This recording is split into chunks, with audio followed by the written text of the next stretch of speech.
Hi friends, welcome back to our channel. ఈ video వచ్చేసి నేను బ్లాగ్ అండి. నేను 4:15కి లేచి మా పక్కన అయితే చట్నీకి వేయించుకుంటూ పక్కన వంకాయ కర్రీ చేశాను. ఈలోపు పప్పు అయితే గ్రైండర్లో వేస్తే రుబ్బి గారెలు వేసేసాను.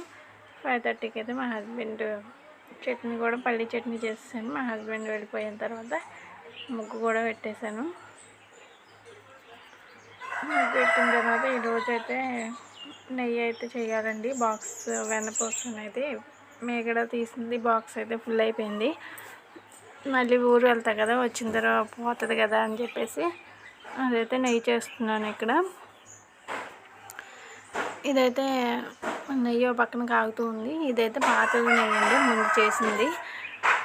ఈ బాక్స్ అయితే ఫుల్ అయిపోయింది కదా అని చెప్పేసి ఇంకా వేరే దాంట్లో తీద్దాం అనుకున్నా.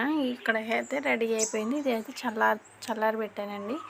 ఆ పక్కన చల్లారిన తర్వాత ఈ బాక్స్లోకి అయితే ఉడకడుతున్నాను.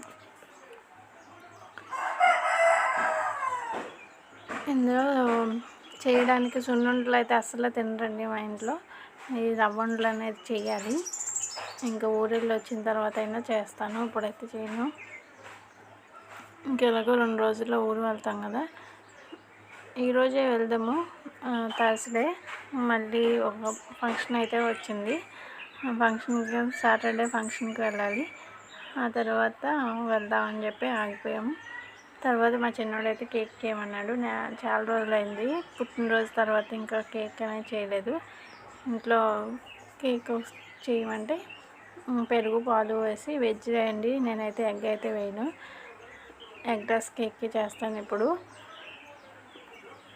ఇంకా మా హస్బెండ్ తర్వాత అయితే ఈ మధ్యాహ్నం 2కు అయితే వచ్చేసారు. 6 to 2 తర్వాత బయటికి వెళ్తే బనానాస్ అయితే తీసుకొచ్చారు. ఇవైతే జ్యూస్ చేద్దామని చూస్తే అస్సలు ఓడట్లేండి, బాగా పచ్చిగా ఉన్నాయి. 2 రోజులు అయితేనే కానీ పండవు. అప్పుడైతే మామిడికాయలు అయితే ఉన్నాయని చెప్పి అవి అయితే కోసి బాక్స్లో ఫ్రిడ్జ్లో పెట్టాను. తర్వాత అయితే ఇప్పుడు తిందామని చెప్పి తీసుకున్నాం. ఇంకా బయట పైన అయితే మునక్కాయలు అయితే తయారైనాయి 2-3. కూరగా సరే రేపు కూర వండుతాం కదా అని చెప్పేసి పోయమంటే మా హస్బెండ్ అయితే ఇక్కడ మునక్కాయలు అయితే కోస్తున్నారు. ఇదేనండి వీడియో నచ్చితే ప్లీజ్ సబ్స్క్రైబ్ చేయండి, కమెంట్ చేయండి. వీడియో నచ్చితే ప్లీజ్ షేర్ చేయండి. Thank you for watching.